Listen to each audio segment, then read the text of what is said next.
Halo Ibu.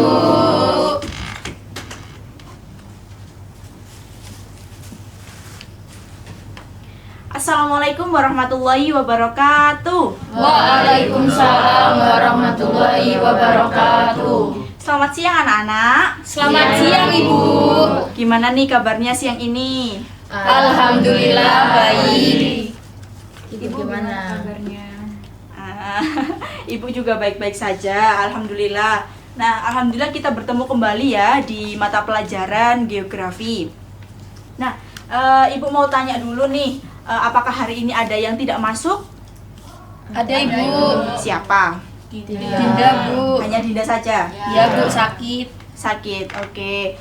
Kita doakan ya, semoga Dinda yang sakit bisa masuk kembali dan semoga yang di sini juga nanti cepat masuk ilmunya. Amin. Oke.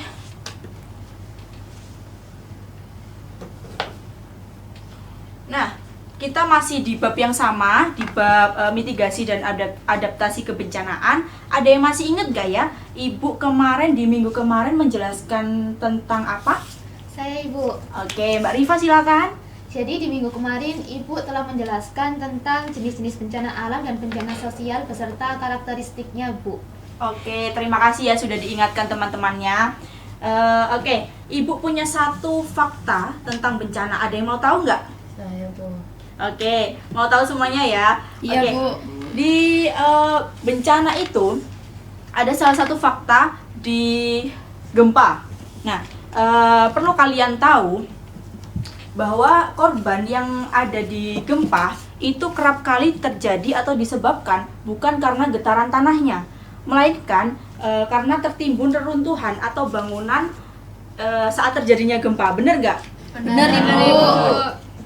Oke, apakah kalau kita tahu akan ada gempa, apakah kalian takut? Takut Ibu. Oke, takut ya. Iya, wajar ya. Seharusnya kita itu takut ketika apa? Ketika bangunan tempat tinggal kita yang kita tempati itu tidak kokoh atau tidak tahan gempa. Nah, itu kita baru harus takut gitu ya. Nah, mitigasi itu adalah salah satu cara kita untuk memperkuat bangunan yang kita tempati.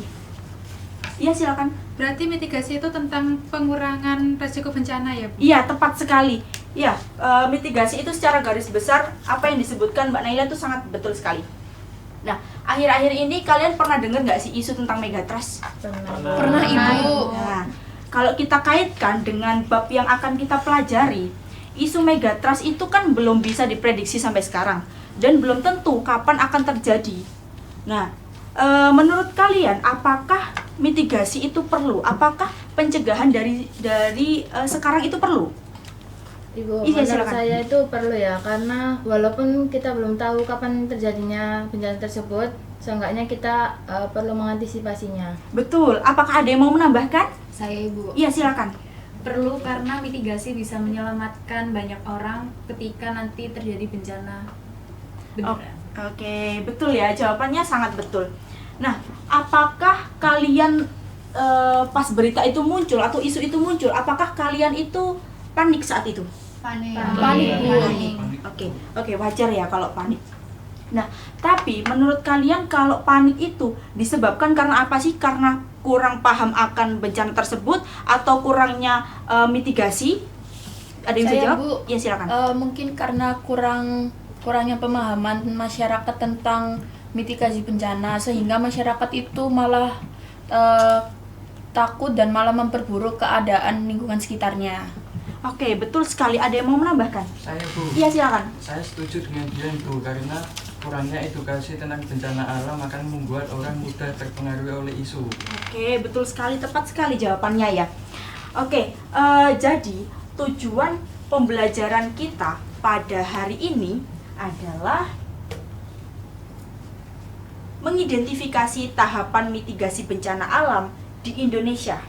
Mulai dari nanti ya, tahapannya nanti. Oke, sebelum itu Ibu akan memberikan kalian tugas. Loh, kok tugas lagi Bu? Kan baru dateng. Oke, tenang. Tugasnya ini berkelompok, nggak sendiri-sendiri. Jadi kalian nggak tak biarkan sendiri. Oke, nanti kalian akan Ibu bagi menjadi 2 kelompok. Nanti akan ada ketua kelompoknya. Dari kelompok 1 ada Mbak Rifa, ketua kelompoknya dari kelompok 2 ada Mbak Naila. Oke, silakan maju menuliskan anggota kelompoknya.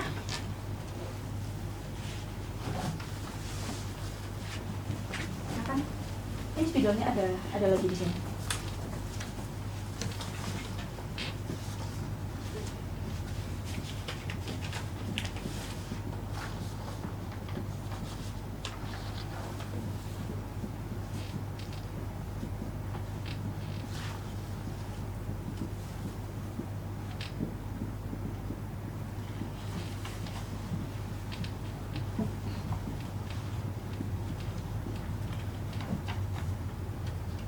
Oke, terima kasih ya.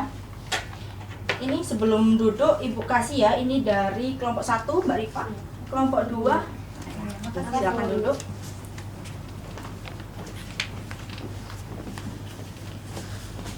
Oke, LKPD sudah Ibu berikan. Nanti yang nama-namanya disebutkan di sini bisa bergabung ke ketua kelompoknya masing-masing ya. Siap, Nanti Bu. kalian diskusikan. Mungkin ada yang mau dipertanyakan karena di situ sudah ada tahapan-tahapannya mengerjakan. Apakah ada yang mau ditanyakan ke Iya, LKPD? Bu. Iya, silakan. Jadi ini hanya sepemahaman aja ya Bu untuk materi. Iya, betul. Kan kalian belum dapat materinya ya. Nah, kalian kerjakan sepahamnya, kalian diskusikan dengan kelompok kalian. Nanti hasilnya bisa dipresentasikan terlebih dahulu, oke? Siap, Bu. Berarti Oke, langsung Iya, Jadi langsung satu ke biar, Bu. ketua kelompoknya masing-masing saja. Kita di sini aja dia. Oke, boleh. Terserah kalian bangkunya mau di mana, terserah. Bangkunya pakai yang depan aja nggak apa-apa. Oh, iya. Di sini ya? Iya.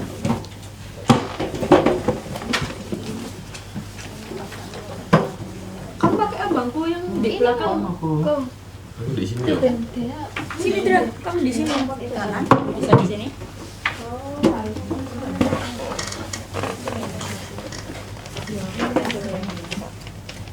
Oke. Silakan selamat mengerjakan ya. Iya, Ibu.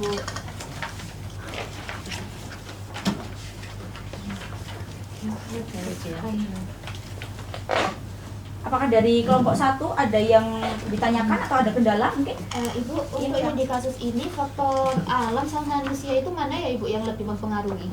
Nah, sebenarnya dua-duanya itu berpengaruh ya, dua-duanya itu saling berkaitan. Misalnya dari faktor alam, misalnya hujan ekstrim, nah itu kan dari faktor alam tuh. Nah, faktor manusianya itu memperparah gitu. Jadi kalau misalnya dua-duanya itu saling berkaitan ya terjadilah bencana seperti itu. Kalau untuk solusinya bagaimana ya Bu? Nah, itu yang harus didiskusikan ya. Baik, Ibu, terima kasih. Oke, sama-sama.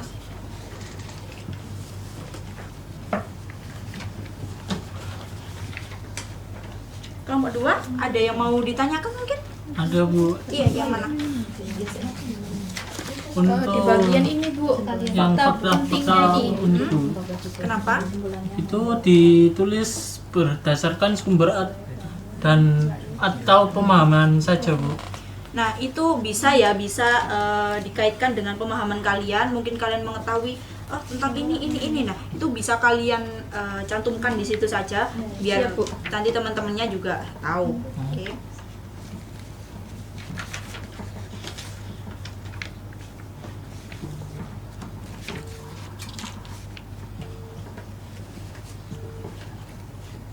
Mas Adra, Iya Bu. kok Ibu perhatikan dari tadi main HP terus ya? Ya mohon maaf Bu. Iya, dibantu ya temennya. Iya Bu. Nggak boleh main HP. Ini. Mbak Ruth, kok main HP? Oh iya, Ibu. Nggak boleh ya. Ayo, didiskusikan dulu sama temennya, dibantu dulu, nanti baru main HP-nya ada waktunya, oke? Oh iya, Ibu. Maaf, Bu. Iya, oke.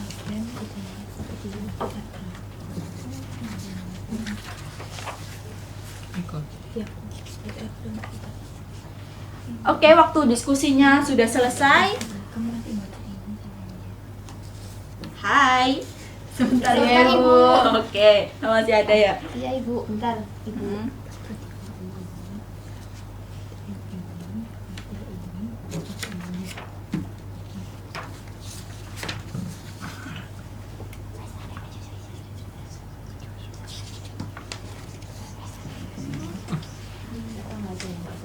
Oke, kelompok 1 sudah ya? Sudah Ibu. Kelompok 2 sudah Ibu. Oke, waktu diskusi sudah selesai. Sekarang waktunya mempresentasikan hasil kalian. Bisa dimulai dari kelompok 1 terlebih dahulu ya. Ayo kelompok 1 maju.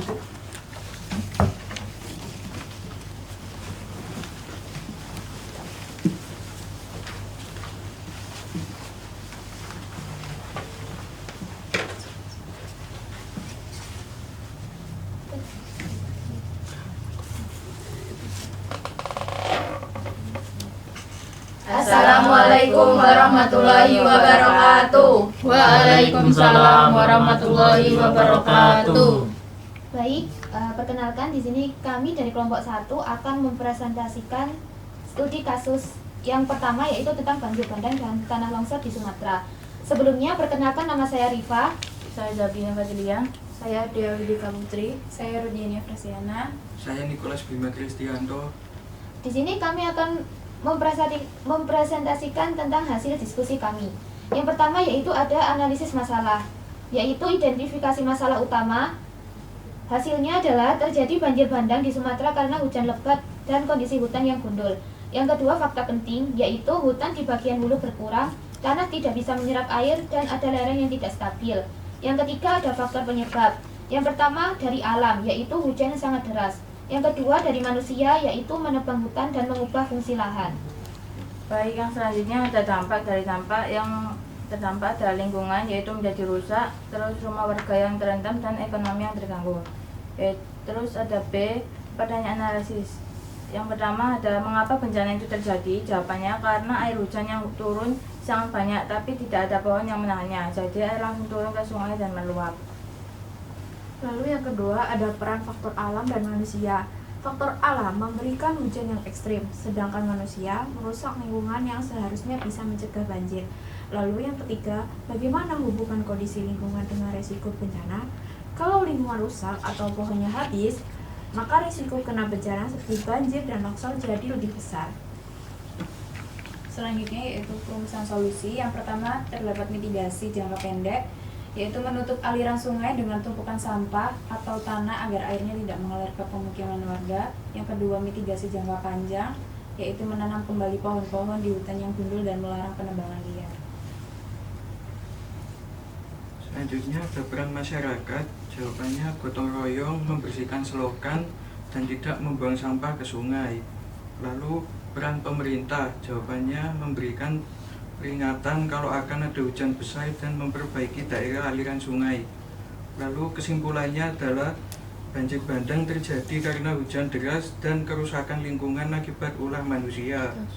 Karena itu masyarakat dan pemerintah perlu menjaga hutan dan kebersihan sungai untuk mengurangi risiko banjir. Baik, dari presentasi kelompok 1, apakah ada yang ditanyakan? Saya. Ya, silakan Mas Tio. Jadi reboisasi kan perlu waktu yang lama. Jadi itu solusi jangka pendeknya itu apa ya? Saya izin menjawab ya. Kalau jangka pendeknya itu bisa dibangun di sumur resapan, itu bisa dibuat sama warga sendiri, jadi bakal lebih cepat jadinya. Baik. Bisa menjawab ya? Sudah. Oke. Terima kasih ya, diskusi kelompok 1 sangat hebat. Kita beri aplaus dulu. Bisa kembali duduk. Baik, terima kasih dari kelompok 1, kurang lebihnya mohon maaf. Wassalamualaikum warahmatullahi wabarakatuh. Waalaikumsalam warahmatullahi wabarakatuh. Terima kasih kelompok 1. Selanjutnya dilanjutkan kelompok 2.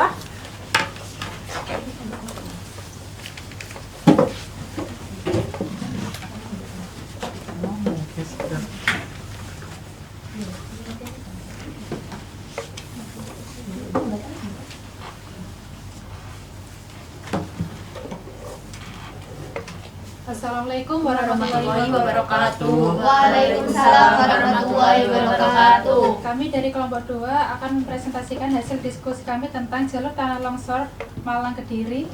Sebelumnya perkenalkan, saya Alifatun Nailan. Saya Krista Cibayu Anggoro. Saya Arthur Rosanjani. Saya Diani Kapurwanti.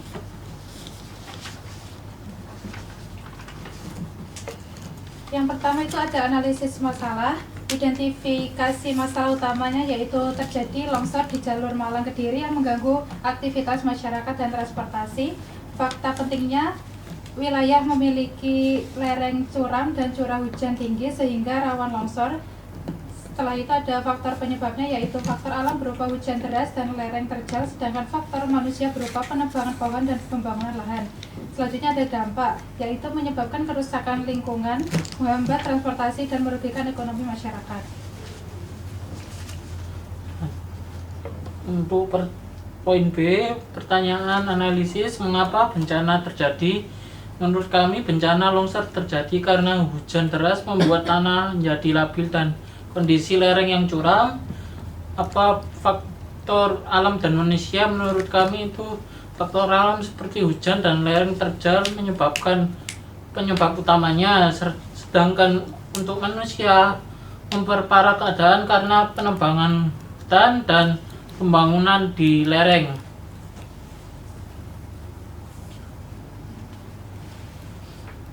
Bagaimana hubungan kondisi lingkungan dengan risiko bencana? Jawabannya, menurut saya kondisi lingkungan sangat berhubungan dengan risiko bencana. Jika lingkungan masih terjaga, banyak pohon dan tata lahannya baik, maka risiko longsor bisa berkurang karena tanah lebih kuat menahan air. Tetapi jika lingkungan rusak akibat penebangan pohon dan pembangunan yang tidak teratur, tanah menjadi lebih mudah longsor saat hujan deras. Rumusan solusi mitigasi jangka pendek. Jawabannya, membersihkan material longsor, menutup area berbahaya, dan memberi bantuan kepada warga terdampak. Baik, selanjutnya ada mitigasi jangka panjang, yang dimana kita bisa melakukan penghijauan, membangun drainase, dan penahanan tanah, sehingga bisa mengatur tata guna lahan. Yang selanjutnya ada peran masyarakat, yaitu untuk menjaga lingkungan contohnya tidak menebang pohon sembarangan dan waspada terhadap tanda-tanda longsor. Dan yang terakhir ada peran pemerintah juga, di mana menyediakan fasilitas mitigasi, memberi edukasi tentang bencana, dan memperbaiki infrastruktur yang rusak. Sekian dari kelompok kami, apakah ada yang ditanyakan? Saya Silakan Mbak Rita. kan tadi dijelaskan bahwasannya banyak solusinya itu yang dari masyarakat. Nah, kira-kira pemerintah itu bagaimana ya solusinya dari pemerintahannya? Izin menjawab, mungkin dari pemerintah bisa seperti yang saya jelaskan tadi, mungkin pemerintah bisa memberikan edukasi terlebih dahulu kepada masyarakat, sehingga masyarakat sudah memiliki bekal untuk tentang kesediaan terhadap bencana. Kan bencana biasanya terjadi karena faktornya itu tiba-tiba gitu, mungkin karena faktor alam, kan juga manusia membuang sampah sembarangan atau bagaimana. Nah, edukasi dari pemerintah mungkin dari itu dulu. Apakah menjawab? Ya, terima kasih. Sudah. Sekian dari kelompok kami. Wassalamualaikum Warahmatullahi wabarakatuh. Waalaikumsalam warahmatullahi wabarakatuh. Bagus sekali ya dari kelompok 2 diskusinya. Beri aplaus dulu. Nah, jadi benar ya, benar tadi apa yang dikatakan jadi kelompok 2 tadi, peran pemerintahannya. Nah, jadi warga itu bisa tahu daerahnya itu aman atau tidak, dan pemerintah juga dapat mengatur anggaran. Jadi yang mungkin daerahnya rawan itu bisa diprioritaskan.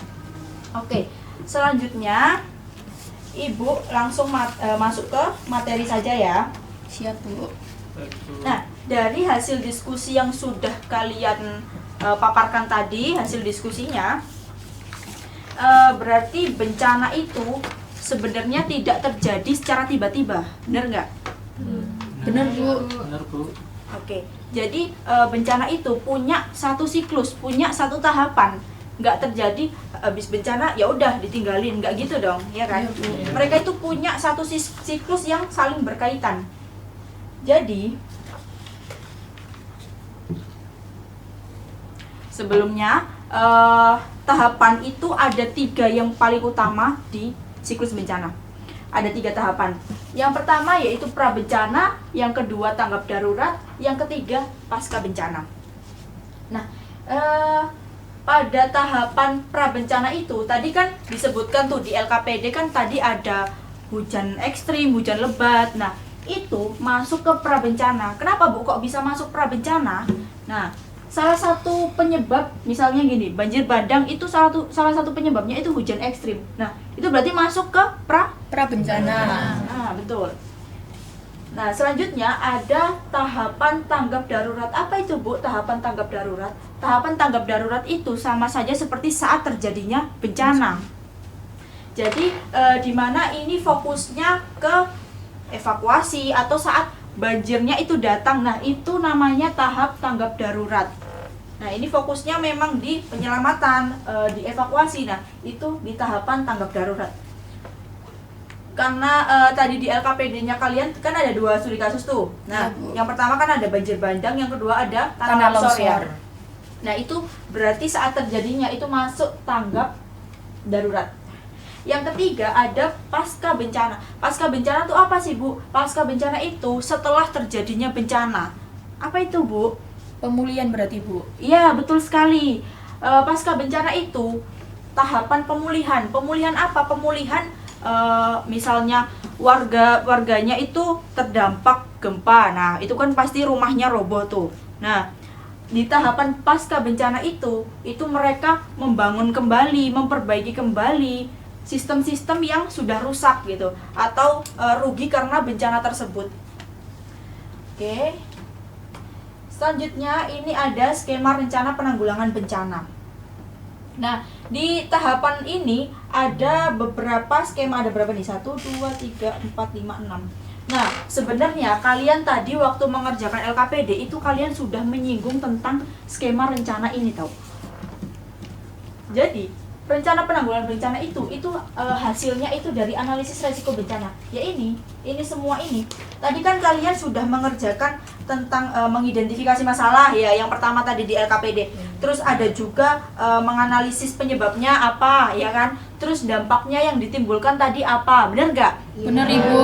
Nah, itu sudah masuk di tahapan ini, sama aja.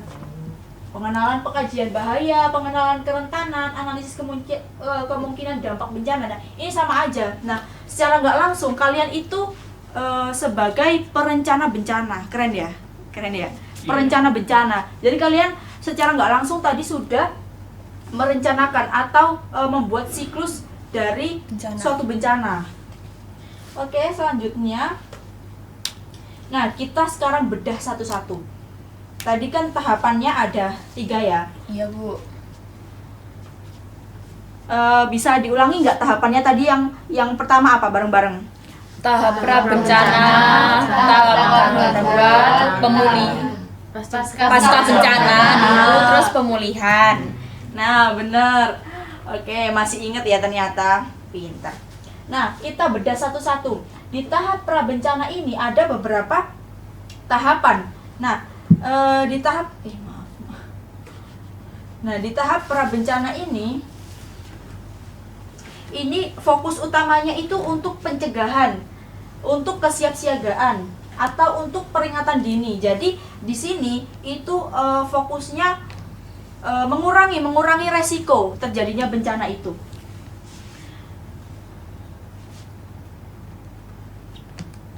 Nah, kalau semisalnya misalnya tadi di studi kasusnya yang kelompok pertama tadi kan ada yang namanya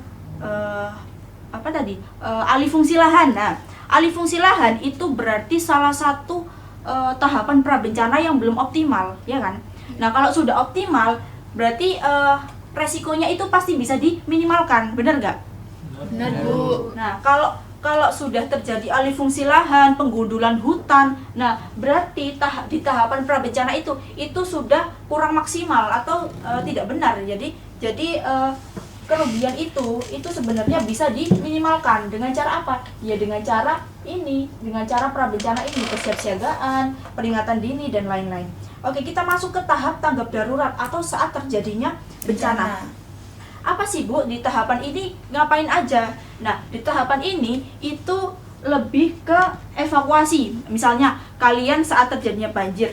Nah, pasti itu sistem pemerintahan sama masyarakat itu pasti saling saling ini di tahapan ini, di tahapan tanggap darurat, misalnya dari tim-tim Basarnas dan lain-lain. Nah, itu masuk di tahap tanggap darurat ini, di mana fokusnya itu untuk penyelamatan korban, fokusnya ke evakuasi, fokusnya ke pemenuhan kebutuhan. Nah, kan pasti kalau semisalnya rumahnya terdampak banjir satu desa, pasti mereka nggak punya dong stok makanan ya kan. Nah, itu salah satu tahapan di tanggap darurat ini.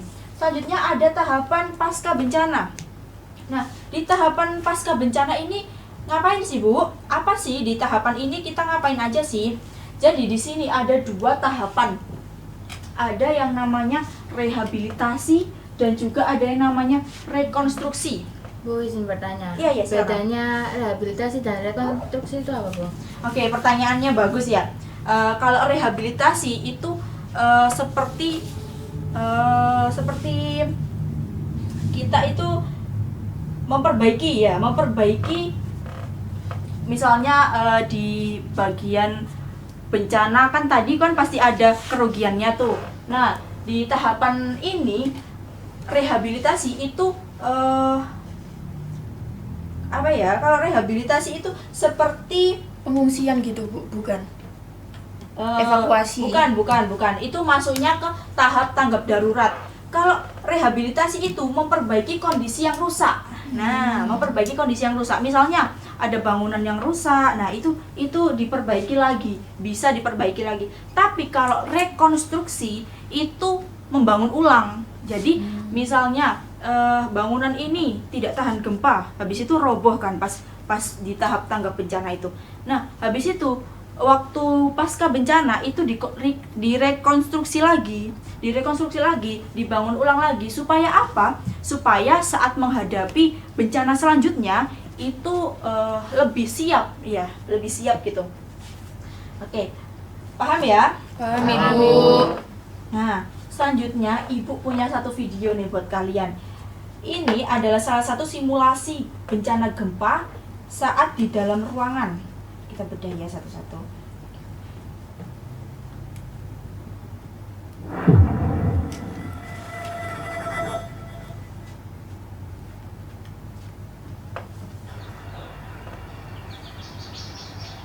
Ya, jika goncangan gempa sudah reda, bunyikan fluid perintah untuk dilantai di indikasi Anda. Saya berbagai. Anda tenang, jangan panik, ikuti kepala, ikuti saya. Gempa, berlindung! Nah, di sini ada beberapa tahapan ketika kita di dalam ruangan. Ada drop, cover, dan hold on. Nah, drop ini kita saat di dalam ruangan kita melindungi dan kita jongkok di dalam kolong meja, ya betul. Selanjutnya cover itu kita melindungi hal-hal penting, yaitu apa? Pastinya kepala ya. Kita melindungi kepala. Selanjutnya apa? Kita memegang sesuatu yang Sudah aman. kuat. Kita melindungi kepala. kita. Mari kita kumpul. Nah, selanjutnya ada ke titik kumpul. Nah, setelah gempanya agak reda, kita ke titik kumpul.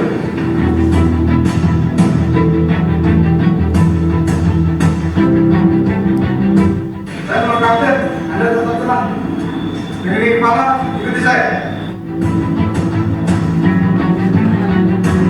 Tetap melindungi kepala, jalan pelan-pelan, habis itu langsung ke jalur evakuasi. Biasanya kalau di dalam ruangan atau di bangunan yang bertingkat itu ada tangganya ya, nggak boleh naik lift.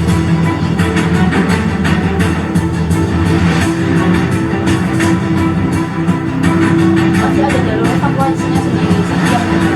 Kalau di sini ada yang tahu nggak ya titik kumpulnya di mana? Di lapangan, Ibu. Oke, di lapangan terbuka ya. Iya, Bu.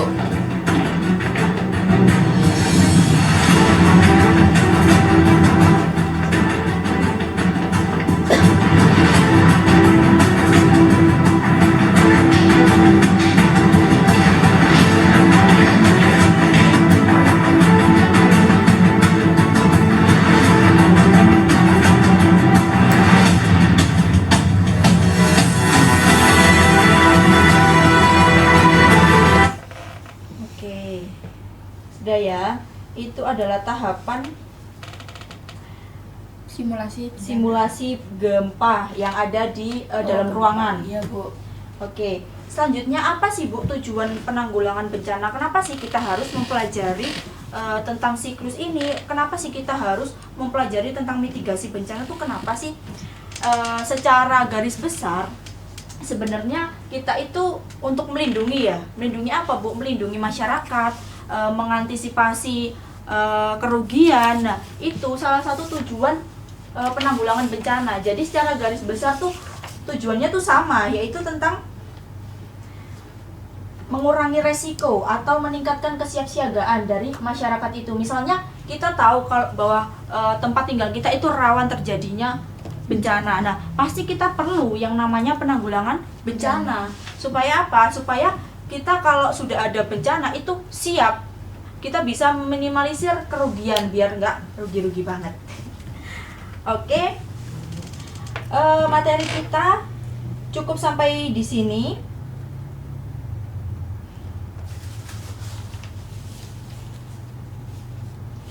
Selanjutnya Ibu ada tugas lagi. Tugas lagi, Bu. Ini cuma 5 soal. Ini untuk mengukur pemahaman kalian di hari ini. Kegiatan pembelajaran hari ini gimana? Kalian seberapa paham sih? Apakah kalian mendengarkan Ibu dari tadi? Dengarkan. Oke, sekarang di-scan dulu kalau mendengarkan. Boleh buka apa ya, Bu? Ya, silakan dikeluarkan HP-nya. HP-nya rusak. Oh iya, nggak apa-apa. Mau pinjam? Iya, boleh. Nanti mengerjakan. Terima kasih, Bu. Iya. Oke, sudah di-scan semua ya. Bentar, Waktu Ibu. mengerjakannya 5 menit saja, nggak usah lama-lama. Karena ini cuma 5 soal, pasti kalian langsung bisa mengerjakan. Gampang kok pertanyaannya.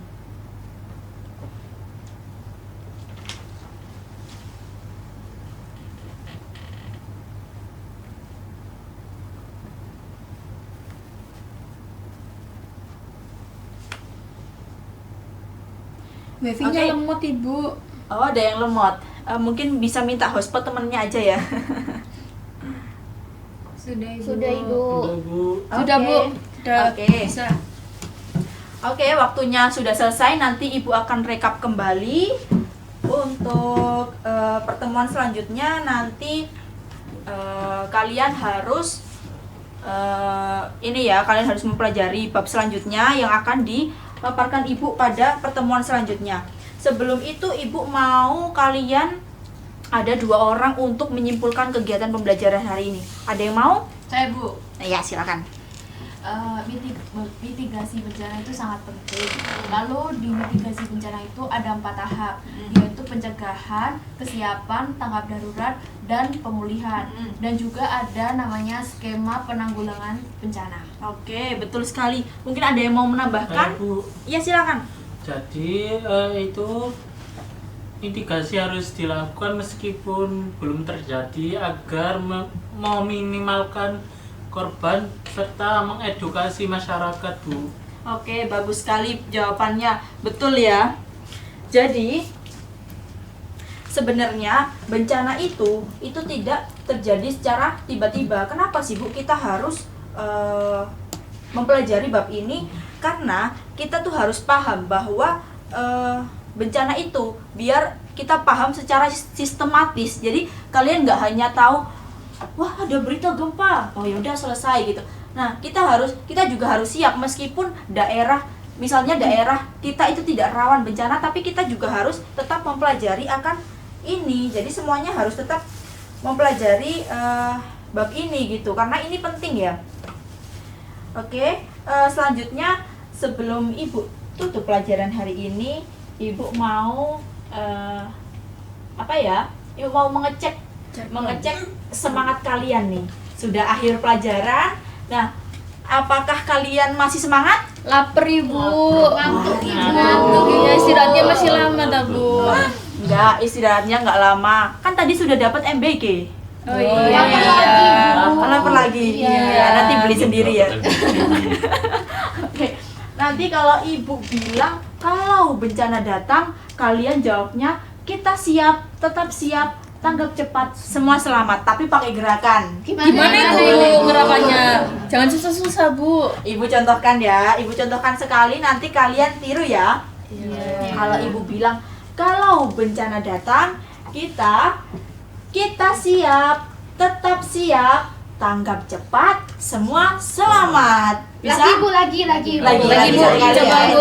lagi ya. Oke, kalau ibu bilang kalau bencana datang, kalian bilangnya kita siap, tetap siap, tanggap cepat, semua selamat. Bisa ya? Bisa.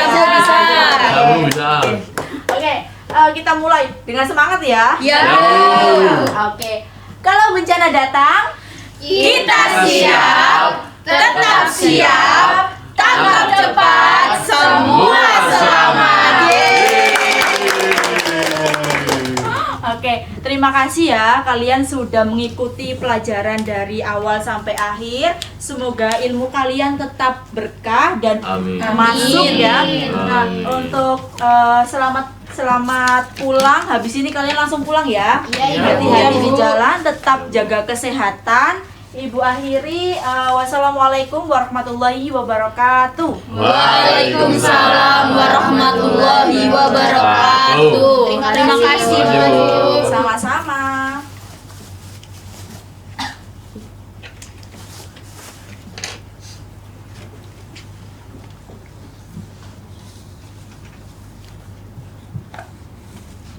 Arek, boleh lagi. Sabar.